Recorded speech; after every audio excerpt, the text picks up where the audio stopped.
Hello, how are you? This is Alex, local realtor here in Lafayette, West Lafayette area.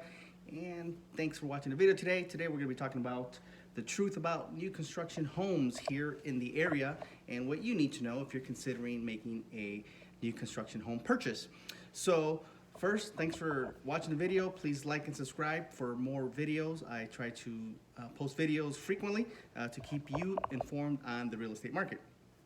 So new construction homes, wow, they're great, right? They're new, they're awesome, especially if you get to go through the process of the experience of making some changes and you watch as the building is going up or the home is going up. But some things that you need to know with what's going on with new construction today is a couple things. One, and really, pay attention to what type of loan construction what type of construction loan you have. That's going to be very important, whether you're doing an off-site build or if you're doing a track build, meaning it's a builder that already has a subdivision going on.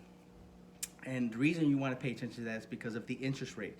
Some of these construction loans will allow you to lock that rate in today, so you know what the rate is going to be, and or others don't, and the rate locks a couple of weeks prior to closing, so once the builder is done.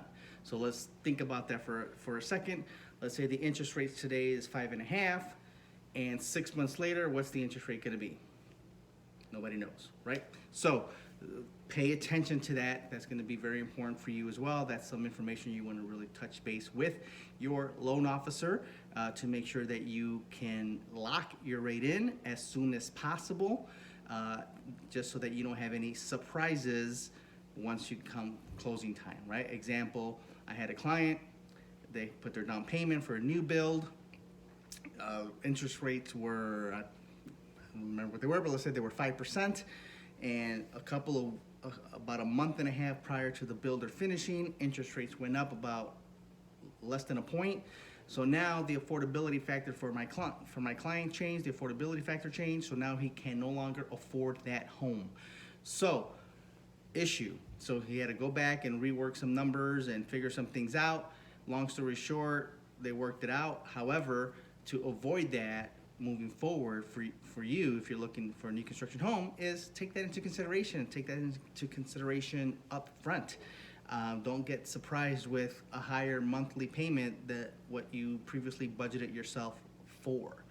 So that's number one. Number two thing to pay attention to is the timeline that the builder has to build his home or build the home that you want to purchase, because in many cases, again, back to the loan, based on affordability, can you afford to have your current home and the new build?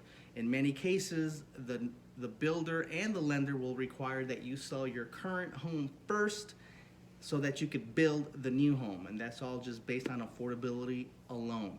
Maybe you could afford both payments, maybe you can't. Again, your loan officer will be able to explain those numbers to you and break them down to you, but I want to make sure that you're aware of them because it's a real thing. I had a client, did a new build, we sold their home. It took, it was supposed to take 8 months to build a home, ended up being closer to 1.5 years, but they were living in an apartment. So they sold their home and moved into an apartment until the new build was supposed to be done. They were hoping for it to be done in 6 to 8 months. It wasn't, it was longer. So again, have a plan A in place, have a plan B in place, and have a plan C in place. Because the last thing you want to do is to lock yourself into a 1-year lease when your home is going to be done in 6 months.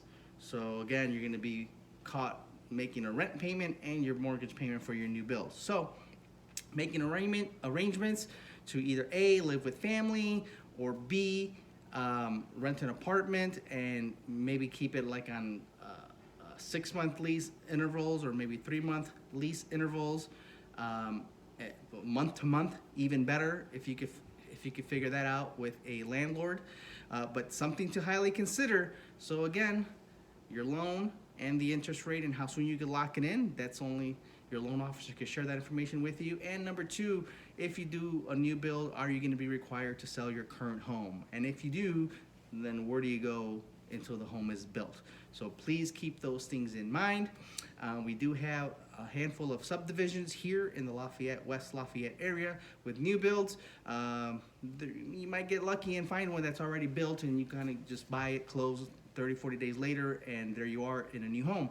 So please reach out to me with any information that you may need, any questions that you may have, anything related to new construction, or if you're looking to do a custom build.